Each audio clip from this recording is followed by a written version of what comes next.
Irmãos, estamos falando às quintas sobre leão, não é isso? Falamos sobre um leão semana passada. E então nós falamos sobre 2 homens semana passada. Quem lembra sobre quem nós falamos? Josué e Moisés. E falamos o quê? Moisés, um grande leão de Deus, né? Um libertador, alguém que rugiu diante de Faraó para que o povo fosse liberto. Só que Moisés não ficou apenas sendo ele o leão, e nem caminhando com o leão, como ele caminhava com seu irmão Arão, que era outro leão. Mas ele não se limitou apenas a caminhar com o leão, andar com o leão, mas ele estendeu isso, porque ele gerou um outro leão, e esse leão foi Josué. Só que depois de Josué não houve sucessor. O governo de Deus, o governo, judaico caiu nas mãos de juízes, e então o povo se corrompe novamente, volta à idolatria, à imoralidade, à promiscuidade. E assim nós fomos vendo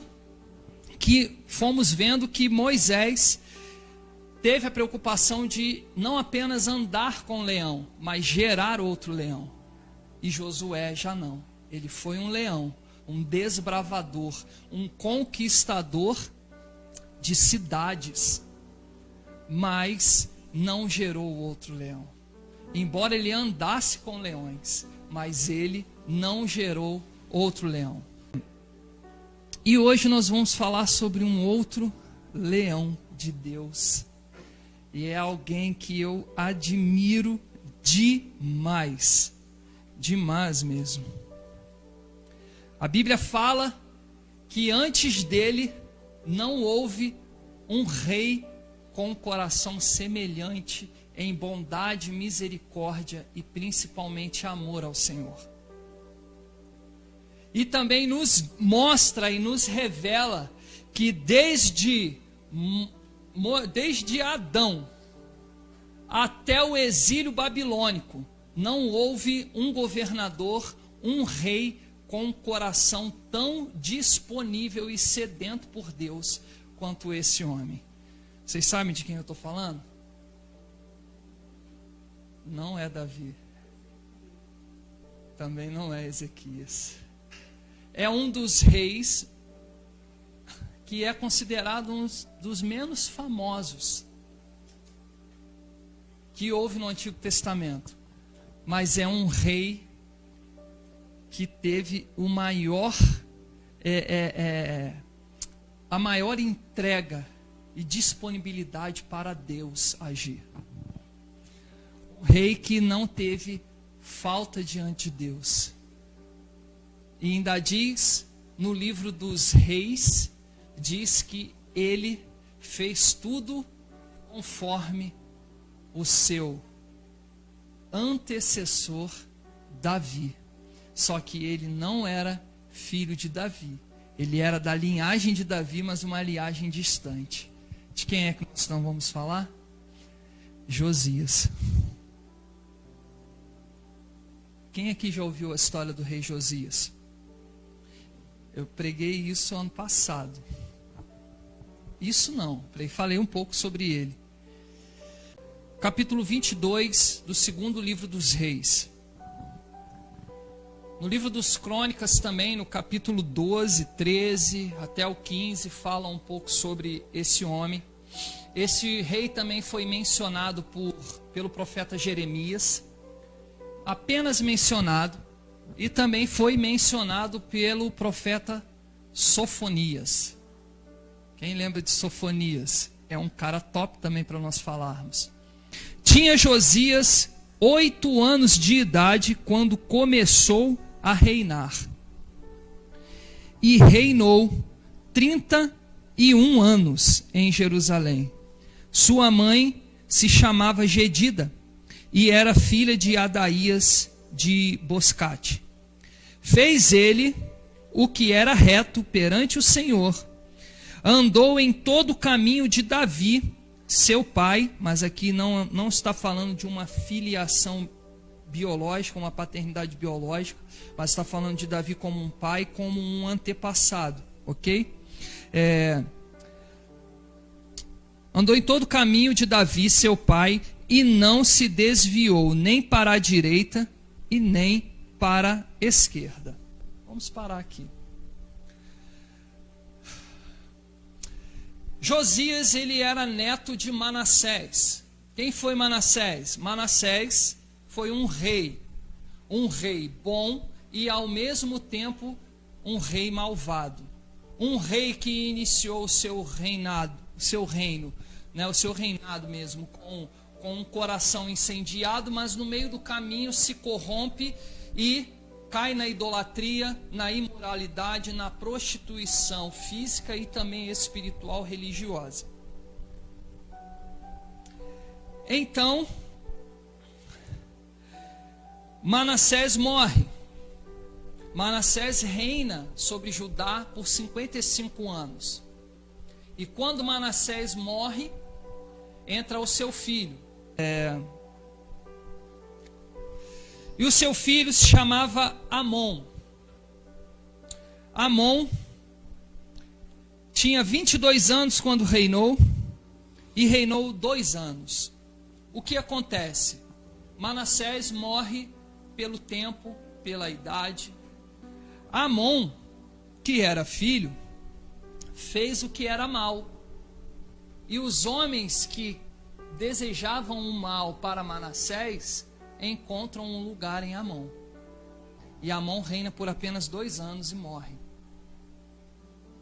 Só que nós vemos que tanto Manassés quanto Amon foram homens que fizeram perversidades. Eram homens, reis perversos e pervertidos, né? Reis que eram idólatras. Dançavam conforme a música, né? O povo pedia algo, eles iam e cediam, né? E foi um tempo muito forte de idolatria em Israel. Eles adoravam a Baal, eles se mutilavam. Inclusive, Manassés, vô de Josias, sacrifica um filho para Baal.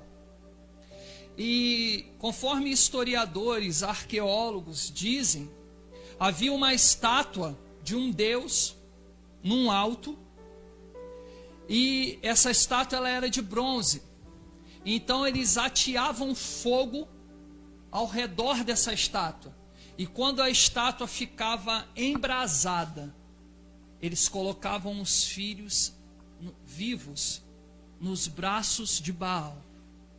Ou seja, era uma morte frita. Era um sacrifício frito. Pegavam a criança e colocavam nos braços dessa imagem, a imagem em brasas. É dessa forma que era o sacrifício. Para vocês verem o tamanho da perversidade que havia nos corações. A maldade. O quanto nós nos distanciamos de Deus, e a maldade, a maldade, ela cria raízes dentro de nós. Não é que nós temos que ser fantoches de Deus. Não é isso. É porque a natureza de Deus é o amor, a misericórdia, a bondade, a benignidade. E quanto mais nós nos afastamos dele, nos afastamos de sua natureza. E quando nós nos distanciamos de Deus, nós nos aproximamos cada vez mais da natureza caída de Adão. A natureza que foi uma natureza implantada na mente, na alma, no corpo de Adão e Eva. Quanto mais nos distanciamos de Deus, mais essa natureza caída nós absorvemos. Quanto mais próximos de Deus, mais absorvemos da natureza dele. E Amon era um cara também ruim demais. E Josias era um menino. Seu pai reina por 2 anos e morre. E sobra para quem? Josias, com 8 anos.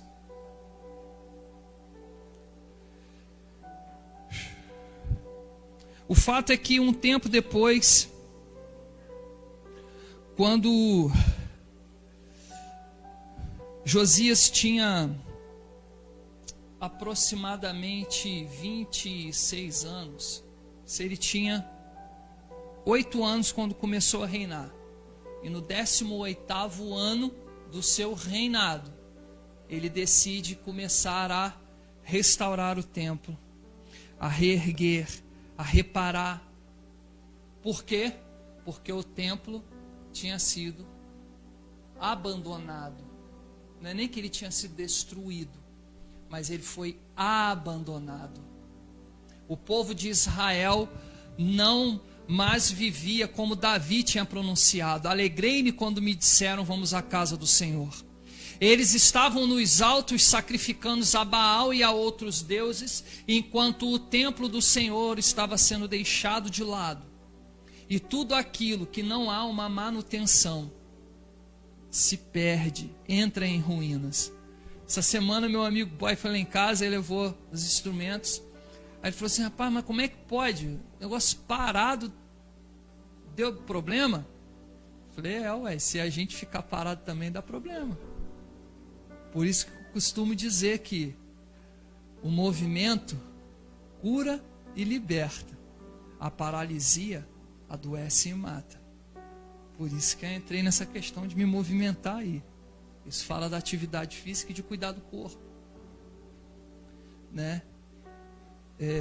Tudo que fica parado, abandonado, entra em ruínas.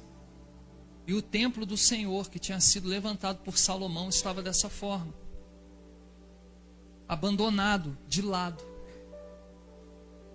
Agora eu digo para nós aqui: como é que está o nosso templo hoje? Será que nós abandonamos o culto a Deus dentro de nós? Será que abandonamos o culto a Deus no coletivo com os irmãos? Na igreja? Tudo aquilo que fica abandonado entra em ruínas. Então Josias, com aproximadamente 26 anos, decide reparar o templo. Estou aqui, tá? Estou fazendo expositivo, mas está aí no capítulo 22 ainda do 2º livro dos Reis. Sabe o que acontece? O templo tinha ficado abandonado, mas lá dentro ainda haviam joelhos que não tinham se dobrado a Baal.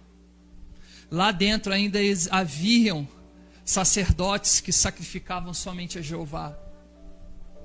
Embora Manassés e Amon tivesse outros sacerdotes para sacrificar a Baal e aos seus ídolos, o templo do Senhor ainda tinha homens que sacrificavam somente a Jeová. E nisso um homem chamado Ilquias, que era um sacerdote, ele encontra, meu Deus do céu, estou me arrepiando, um rolo dos escritos da lei. Então ele pega e fala assim: uai, achei esse negócio aqui, está abandonado, vou levar para o rei. E leva para Josias.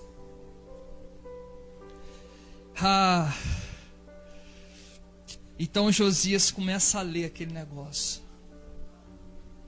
E aquelas palavras começam a ler ele também. Então ele começa a perceber o quão distante de Jeová a nação estava. O povo de Judá estava, o seu reino estava. O quão distante de Jeová o povo estava durante anos.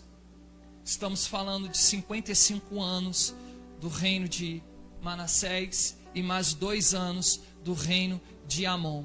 Estamos falando de aproximadamente 57 anos de apostasia. E aí Manassés era avô de Josias, mas não era uma referência espiritual para ele, uma referência de conduta de homem para ele. Seu pai Amon também não era O que Josias provavelmente faria? Replicaria o que seu avô Manassés e seu pai Amon praticou. Preste atenção no que eu vou te dizer. Vou abrir um parênteses aqui para falar de mim. Nasci em uma família católica, mas que também ia na Umbanda, que também ia no centro kardecista.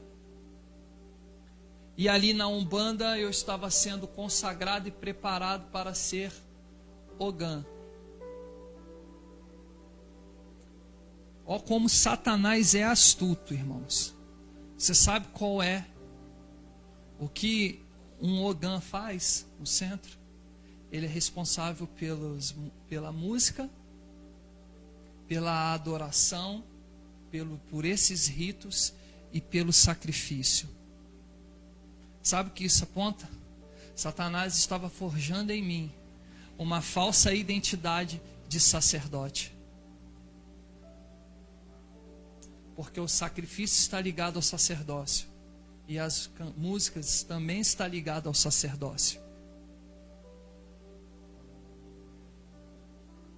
Como era meu avô, por parte de pai, um homem que era muito ríspido, violento, promíscuo, portanto é que teve várias mulheres e a minha avó também não ficou com ele.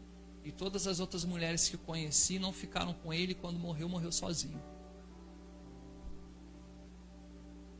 Como eram os meus avós? A minha avó, por parte de pai, era rezadeira. Misturava o catolicismo com o espiritismo. Não estou aqui falando mal dos nossos irmãos espíritas, não. Mas estou falando de uma história familiar que eu vivia. Como era por parte de mãe? Eram católicos, mas católicos do Nordeste. E nós já sabemos como é o principado de idolatria que é no Nordeste, no nosso Brasil. Tudo estava caminhando para que eu fosse o quê? Um pai de santo. E isso aconteceu, eu me tornei pai de 2 santas, estão lá dentro. Esteriana.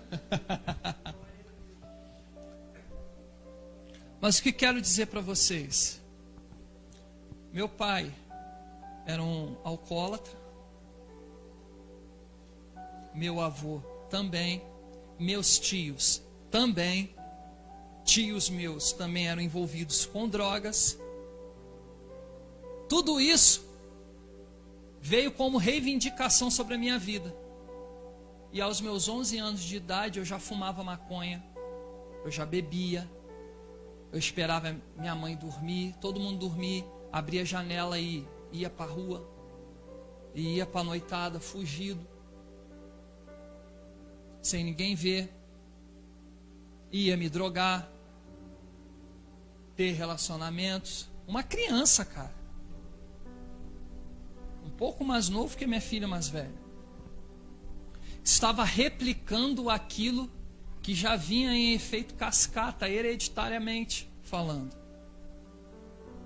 E com Josias, poderia ser que acontecesse a mesma coisa. Mas de repente, irmãos, na minha vida, entrou Deus. Entrou algo que eu nunca tinha observado em toda a minha trajetória de vida, até mesmo familiar. E algo que me tocou de uma forma como eu nunca havia sido tocado. Algo que veio e trouxe uma divisão na minha vida. E quando eu comecei a ir na igreja, eu comecei a ir mais forte, um dia eu cheguei para minha mãe, falei: mãe, estou numa dúvida. Ela: o que, meu filho? Falei: olha só, lá no centro diziam que eu era médium de grau altíssimo e que eu seria pai de santo e que meu processo era esse, porque havia um nível de mediunidade na minha vida.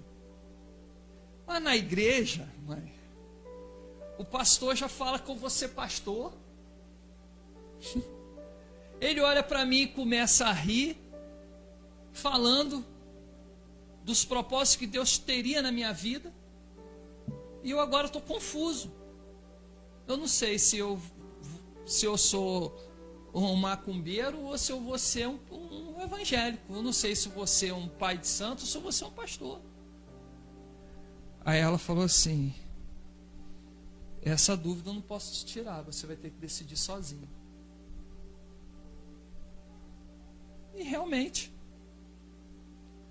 Mas, irmãos, à medida que eu me aproximava de Deus, eu absorvia mais a natureza dele em mim. E toda aquela natureza que eu fui educado, que eu fui aprendendo, e que eu via, aquilo foi se tornando para mim algo desnecessário, ia se tornando para mim algo cada vez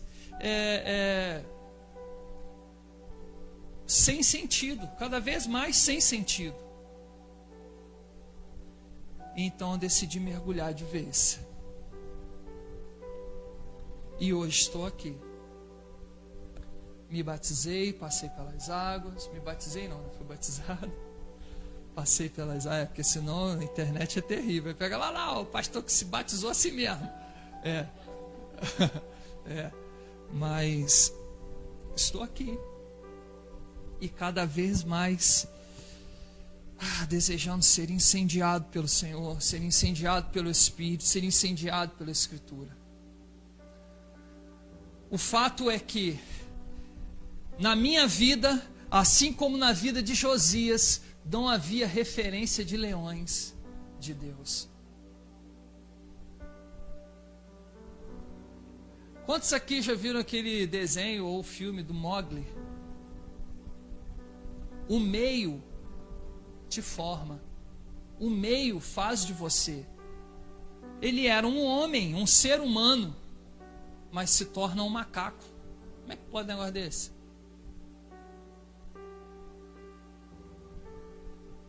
Isso aponta para nós o seguinte: que em nós há um propósito de existência, mas o meio ao qual nós estamos inseridos tem formado em nós aquilo que ou não devemos ser, ou que realmente devemos ser. Agora nós precisamos fazer uma escolha e decidir qual meio nós queremos, o que nós queremos que venha definir a nossa identidade.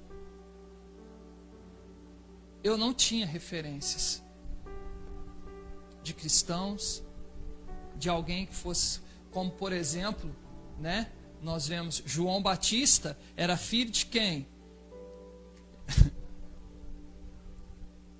Isabel e Zacarias. Zacarias, ele era o quê? Sacerdote. Na lógica, ele seria um sacerdote, mas aí Deus chama ele para profeta. Existem momentos que não teremos a referência de leão, ou então Deus nos fez para um propósito específico, mas diferente da nossa linha paterna. E Jeremias então não foi ser sacerdote, foi ser profeta. E um excelente profeta, por sinal. Josias não tinha uma referência de adoração a Jeová, de um governo debaixo do governo de Deus, um governo conforme as leis do Senhor. Mas quando ele tem em suas mãos aqueles escritos e começa a ler, o leão que estava adormecido, apagado, preso dentro dele, porque às vezes as tradições, até familiares, aprisionam e abafam o leão que há dentro de nós. Conforme ele ia lendo, aquele leão ia tomando vida e tomando corpo, até que de repente ele solta o rugido. Aí ele fala: vamos chamar os conselheiros, vamos chamar todo mundo aqui. É o seguinte. Aí Josias se levanta. Sabe de que forma? Chega. Vamos adorar somente a Jeová. O que ele fez mais? Todo profeta de Baal nós vamos matar. todos os altares que estão nos altos de Judá, nós iremos eliminá-los e queimá-los. E se há sepulturas de profetas de Baal em Judá, nós iremos abrir as sepulturas e queimar. Meu Deus do céu. O cara extermina o mal pela raiz. Se levanta como um grande leão, mesmo não tendo uma referência de leão para que ele seguisse.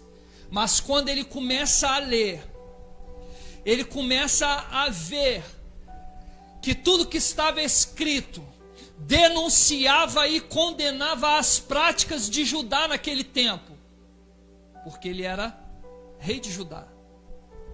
Porque naquele tempo havia uma divisão entre reino do norte e reino do sul, e ele reinava no sul. Só que a influência dele foi tão grande que as práticas dele chegaram até o reino do norte. Cara, é algo muito poderoso quando nós nos posicionamos em Deus. Quando nos posicionamos em Deus, algo acontece, cara. E tudo aquilo que está ao nosso redor é atingido, porque respinga. Por exemplo, vocês já viram as montanhas? Pode estar pegando fogo em uma, daqui a pouco quando você vê está pegando fogo na outra. E daqui a pouco está pegando fogo na outra. Da mesma forma são as lenhas na fogueira. Você pode acender em um graveto, daqui a pouco o fogo se espalha. E estão em todos os gravetos ali queimando. E Josias então começa a matar os profetas de Baal. A matar mesmo, a aniquilar e destruir os altares. E começa a abrir as sepulturas e destruir onde havia enterrado um sacerdote ou um profeta de Baal ou de ídolos. E de repente, meu Deus, já estamos no capítulo 23, ele chega diante da sepultura de um homem, de um profeta, que não me lembro quem é agora. E então, ele diz assim, essa sepultura de quem é? Essa é do homem que profetizou todas as coisas que você está fazendo hoje. Ai. Ele falou, então não toque. Cele essa sepultura, para que ninguém toque nela. Meu Deus do céu.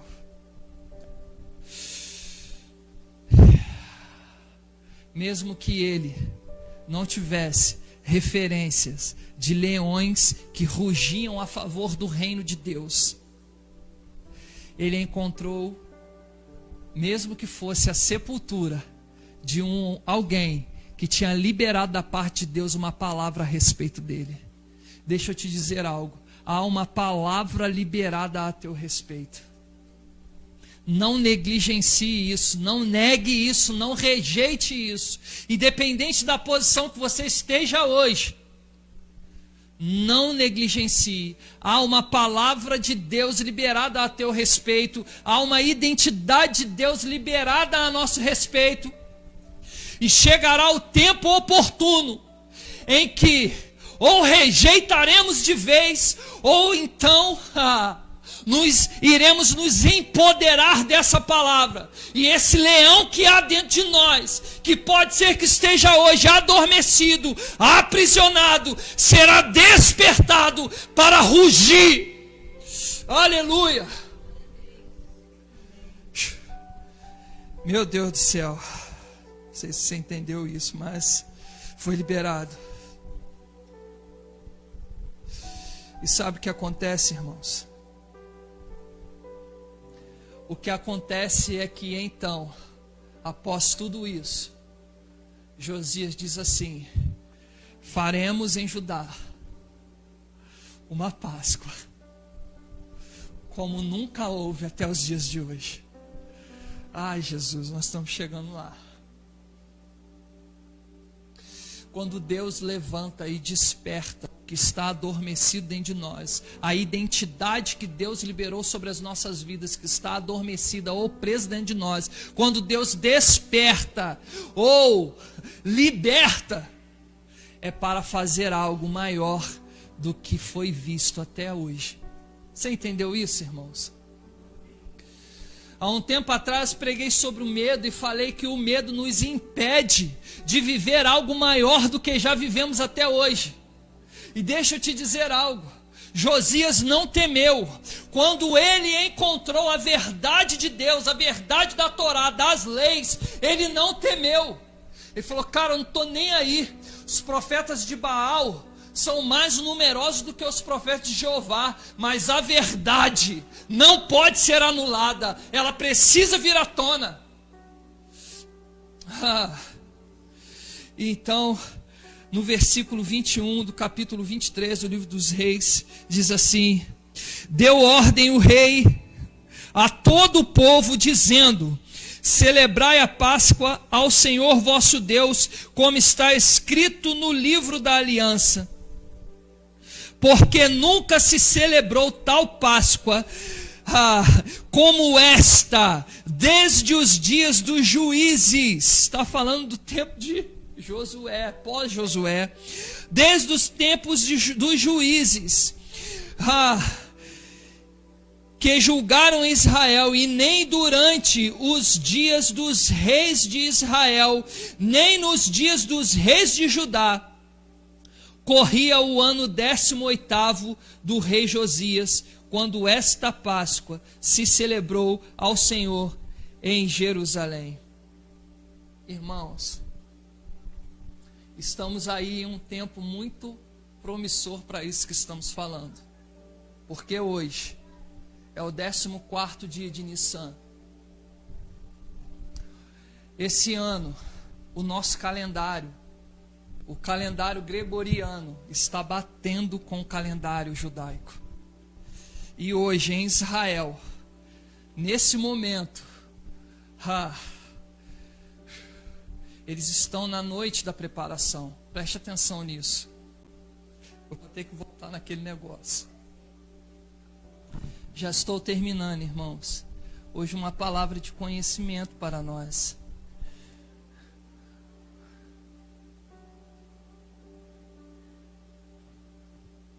Olha lá.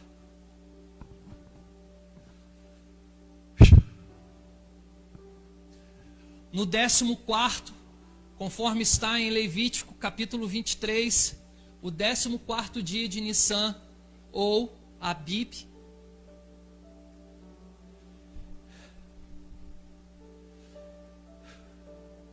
é a véspera do dia da preparação. E aqui no 15º dia, se inicia um ciclo de Pessá em Israel. Estamos em um tempo oportuno, em que não apenas planetas se alinharam, ok?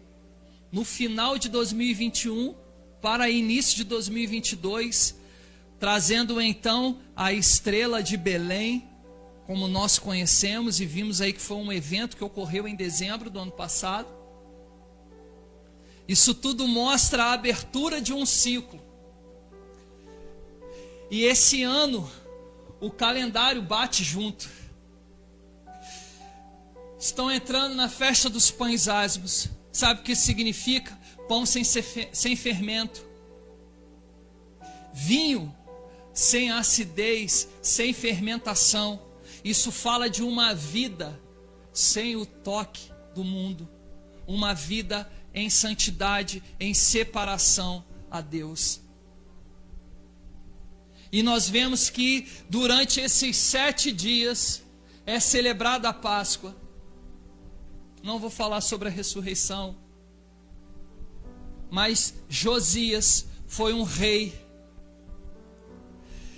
que ele não usou da sua autoridade para circuncidar o povo, mas ele usou para trazer de volta aquilo que havia sido perdido, que era a lei de Deus. Irmãos, preste atenção no que eu vou te dizer. O Senhor está em busca e à espera de homens e mulheres que irão se posicionar como Josias, que irão derrubar os altares da idolatria, os altares da imoralidade, os altares da promiscuidade, e colocar apenas um altar, o altar de Jeová. Aleluia, Jesus. Não tenha medo diante das coisas que estão sendo postas diante de você. Se empodere da verdade e viva ela. Não negocie a identidade que Deus tem para a sua vida por aquilo que é passageiro, por aquilo que é corruptível. Não negocie quem você nasceu para ser, mesmo que você não tenha referências. Josias encontrou em Davi a sua referência. E ele disse: vou fazer como Davi, o meu pai.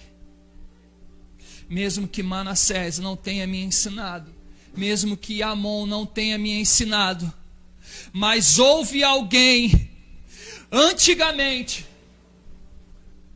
houve alguém que fez o que era correto perante o Senhor. Houve alguém que governou o povo de Israel de acordo, na conformidade com as Escrituras. E eu vou fazer da mesma forma. Houve alguém sim que errou, mas reconheceu o seu erro, se arrependeu e se colocou diante de Deus. E eu quero ser como Davi. Mas aí o texto nos diz que antes de Josias não houve rei bondoso como ele. Deus quer nos levantar,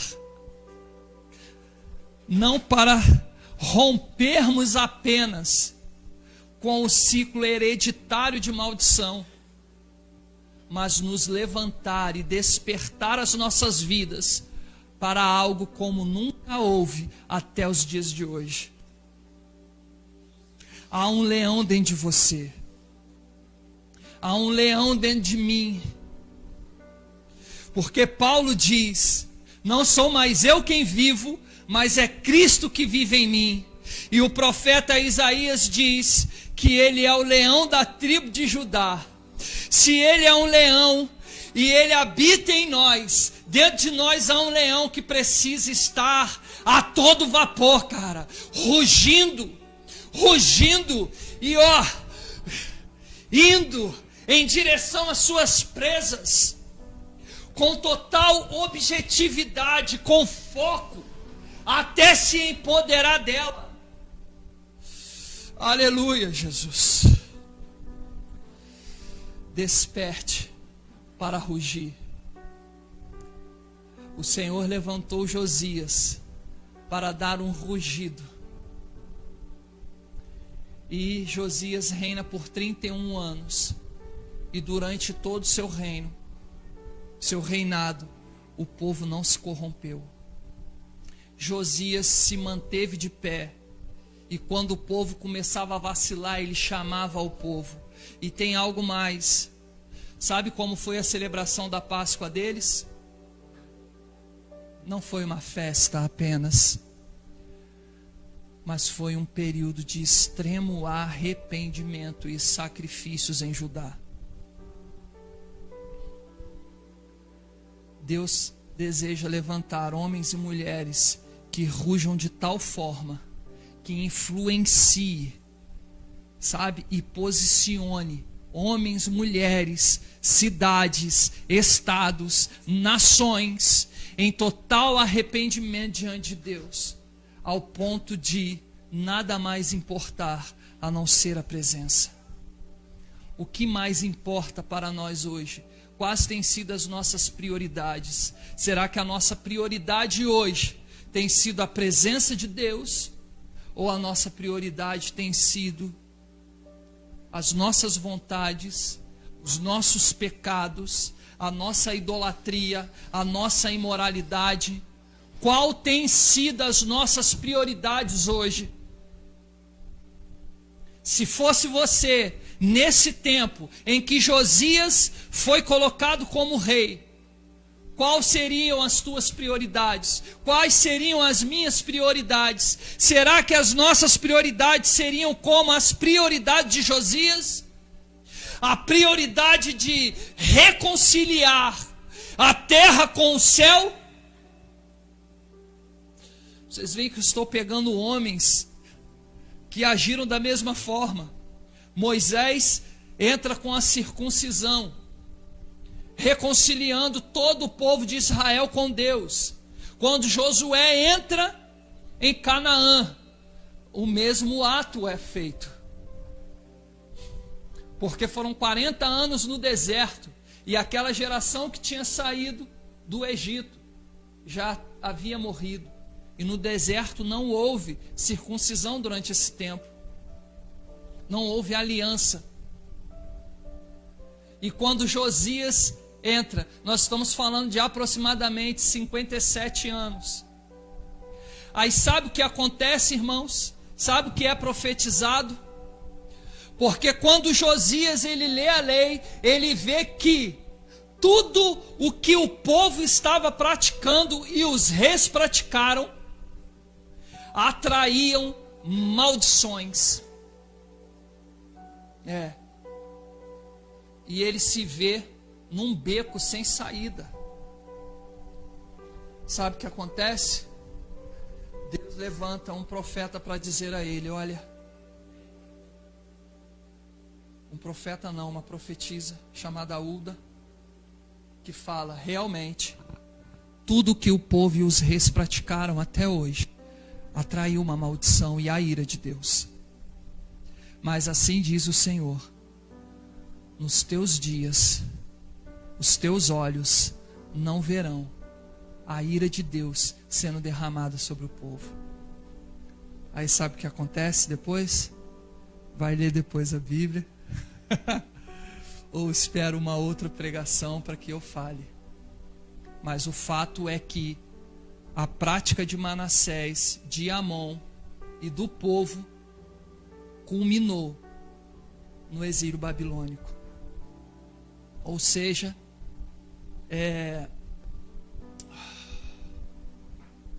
provocou o exílio. E aí nós já sabemos que quando o rei babilônico chega, ele vai logo em busca de Daniel, porque ele também estava fazendo o que Deus tinha profetizado e falado por meio de seus profetas. Mas enquanto Josias viveu e reinou, nem o povo e nem Josias viram a ira de Deus. Vocês veem a importância que é de nós nos levantarmos, sermos despertados em Deus e nos posicionarmos. Pode ser que a sua decisão hoje seja algo que irá mudar a atmosfera espiritual dessa cidade ou dessa região. Preste atenção nisso. Aí às vezes você pode estar pensando: cara, é uma maldição atrás da outra. Deixa eu te dizer, se teus pais eram ladrões, você não precisa ser um ladrão. Se seus pais, que eu digo, são os seus antepassados, se foram idólatras, você também não precisa ser um idólatra. Se foram fornicadores, prevaricadores, adúlteros, você não precisa ser.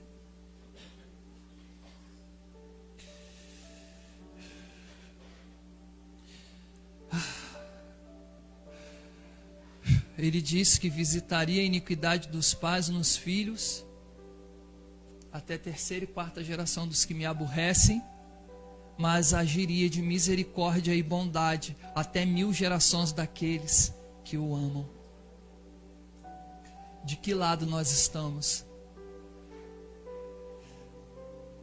Josias decidiu quebrar a corrente de maldição e malignidade que havia na sua hereditariedade. e fez o que era diferente e fez o que era correto. E nós, de que lado ficaremos? Amém? Fecha teus olhos. Senhor, obrigado por essa palavra.